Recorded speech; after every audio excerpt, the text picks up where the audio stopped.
اعوذ باللہ من الشیطان الرجیم بسم اللہ الرحمن الرحیم۔ ویورز، ہمارا آج کا ٹاپک ہے بیوولف۔ اسے انگریزی لٹریچر کی قدیم ترین ایپک ہونے کا اعزاز بھی حاصل ہے۔ اس نظم کا رائٹر نامعلوم ہے۔ ماڈرن سکالرز کے مطابق بیوولف کسی سکاپ یا کسی قدیم انگلش پوئٹ نے تخلیق کی ہے۔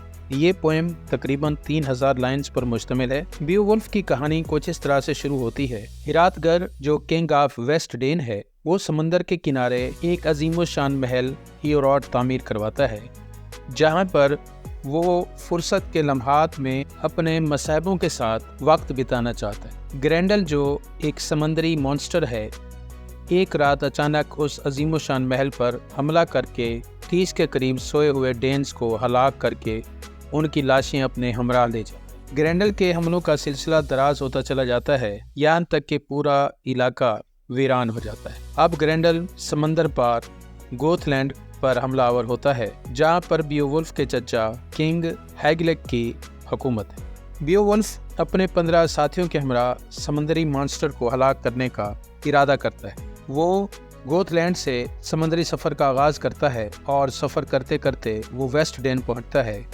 جہاں پر اس کی ملاقات کنگ ہراتگر سے ہوتی ہے، جو گرینڈل کے حملوں کی وجہ سے روحانی طور پر ٹوٹ چکا ہوتا ہے۔ بادشاہ اسے بتاتا ہے کہ گرینڈل آج رات کسی پہر ہیوراٹ پیلس پر حملہ آور ہوگی۔ اسی محل میں بیوولف کی ملاقات کوئین ویلڈیو سے بھی ہوتی ہے۔ کنگ ہراتگر بیوولف اور اس کے 15 ساتھیوں کے اعزاز میں ایک شاندار ضیافت کا اہتمام کرتا ہے۔ کھانا کھانے کے بعد تمام لوگ شراب اور نیند کے نشے میں چور ہو کر سو جاتے، مگر بیوولف سمندری مانسٹر کے استقبال کے لیے رات بھر جاگتا رہتا ہے۔ اچانک سمندری مانسٹر چپکے سے حال میں داخل ہوتا ہے اور سوئے ہوئے سپاہیوں میں ایک کو چیر پھاڑ کر رکھ دیتا ہے۔ جب گرینڈل ایک سپاہی کا خون پینے میں مصروف ہوتا ہے، اسی وقت بیوولف اس پر حملہ کر دیتا ہے۔ کہا جاتا ہے کہ بیوولف کے بازوؤں کی طاقت تقریباً 30 آدمیوں کی طاقت کے برابر تھی۔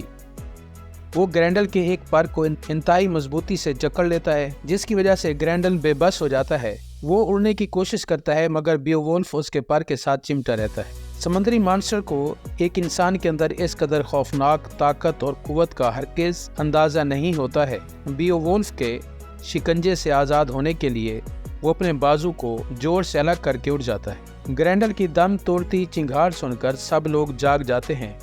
انہیں یقین آ جاتا ہے کہ سمندری مانسٹر ایک پر کے سہارے زیادہ دیر پرواز نہیں کر سکے گا اور کہیں سمندر میں گر کر مر جائے گا۔ سمندری مانسٹر کے خاتمے کی خوشی میں پورے ویسٹ ڈین میں جشن منایا جاتا ہے۔ اسی رات ہیوراٹ پیلس میں گرینڈل کی ماں حملہ کر دیتی ہے اور بیوولف کے ایک ساتھی ایسکلیئر کو اٹھا کر لی جاتی ہے۔ بیوولف گرینڈلز مدر کا پیچھا کرتا ہے اور اس دلدلی تالاب تک پہنچ جاتا ہے جس کی تہہ میں گرینڈل کی ماں چھپی ہوتی ہے۔ کنگ ہراتگر اور اس کا لشکر بھی بیوولف کی مدد کرنے کے لیے وہاں پر آ پہنچتا ہے۔ تالاب کی تہہ میں اترتے ہی بیوولف سانپوں اور سمندری بلاؤں سے مقابلہ کرتا ہے۔ آخر کار ایک سب میرین کیو میں وہ گرینڈل کی ماں کو ڈھونڈ لیتا ہے، جو اس پر گھات لگائے بیٹھی ہوتی ہے۔ دونوں میں خوفناک جنگ ہوتی ہے اور بیوولف اپنے جادوئی خنجر سے اس کا سر دھڑ سے الگ کر دیتا ہے۔ وہاں پر اسے گرینڈل کی باڈی بھی ملتی ہے۔ بیوولف اس کا سر بھی دھڑ سے الگ کر دیتا ہے۔ ادھر کنگ ہراتگر اور اس کے ساتھی بیوولف کو مردہ سمجھ کر واپس لوٹ رہے ہوتے ہیں، جب بیوولف دونوں مانسٹرز کے سروں سمیت نمودار ہوتا ہے۔ گرینڈل اور اس کی ماں کی ہلاکت کی خوشی میں پورے ویسٹ ڈین میں جشن منایا جاتا ہے اور ہراتگر کی جگہ بیوولف کو ویسٹ ڈین کا بادشاہ بنا دیا جاتا ہے۔ اس پوئم کا دوسرا حصہ ڈریگن آف گولڈ ہوڈ کے ساتھ فائٹ اور بیوولف کی موت پر مشتمل۔ بیوولف کی جوانی اب بڑھاپے میں ڈھل چکی ہے۔